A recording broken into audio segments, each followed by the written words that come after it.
Assalamualaikum warahmatullahi wabarakatuh. Saya Laili Rizky Fadilah dari Prodi Pendidikan Biologi semester 4 dari Universitas Kyai Haji Abdul Wahab Hasbuah Jombang. Di sini saya akan mempresentasikan materi tentang pompa ion pada membran sel dari mata kuliah Biologi Sel dan Molekuler. Sebelumnya saya akan membahas sedikit tentang transport aktif. Transport aktif adalah transport molekul atau ion melawan gradien konsentrasi dengan menggunakan energi ATP. Langsung saja materinya. Transport aktif ada pompa ion natrium kalium. Pompa ion natrium kalium mempertukarkan natrium keluar sel dan kalium ke dalam sel. Hal ini dilakukan untuk mempertahankan potensial membran. Semua sel memiliki voltase di kedua sisi membran plasma. Voltase adalah energi potensial listrik, yaitu pemisahan muatan-muatan yang berlawanan. Ini adalah gambar dari membran sel. Sisi dalam membran yaitu sitoplasma yang bermuatan negatif, sedangkan sisi luar membran yaitu cairan ekstraselular yang bermuatan positif. Ini tahap pertama, yaitu natrium pada sitoplasma berikatan dengan pompa natrium kalium. Afinitas terhadap natrium tinggi saat protein berbentuk seperti ini. Yang kedua yaitu pengikatan natrium merangsang fosforilasi, yaitu penambahan gugus fosfat berupa protein oleh ATP. Kemudian fosforilasi menyebabkan protein berubah bentuk sehingga afinitasnya terhadap natrium menurun. Kemudian natrium pun dilepaskan menuju keluar sel.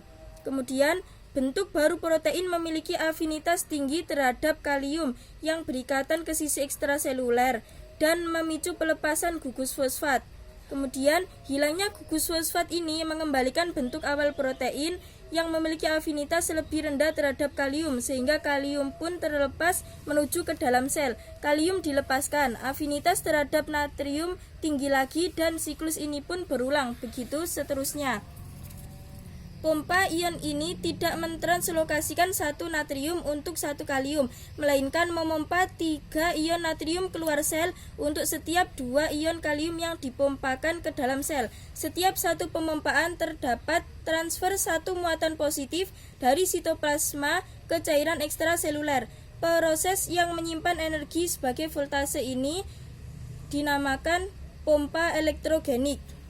Kemudian materi selanjutnya yaitu kotransport.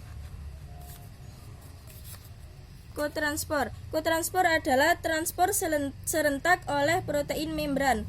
Suatu pompa tunggal bertenaga ATP yang mentransfer zat terlarut spesifik dapat menggerakkan secara tidak langsung transfer aktif beberapa zat terlarut lain dalam mekanisme yang disebut kotransport. Zat yang telah dipompa melintasi membran dapat melakukan kerja ketika berpindah kembali melintasi membran melalui difusi. Ini adalah gambar membran sel. Pompa proton pada membran memompa ion H+ menuju keluar sel, menuju cairan ekstraseluler. Ini melawan gradien konsentrasinya. Dapat terjadi karena mendapatkan energi dari ATP. Suatu protein transport lain yaitu kotransport yang terpisah dari pompa dapat menggandengkan difusi dari zat hidrogen dengan transport dari zat sukrosa yang melawan gradien konsentrasinya.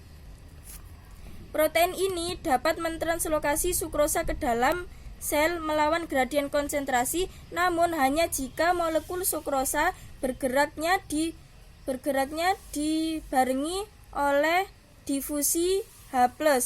Dengan demikian, ATP secara tidak langsung menyediakan energi yang dibutuhkan untuk kotransport.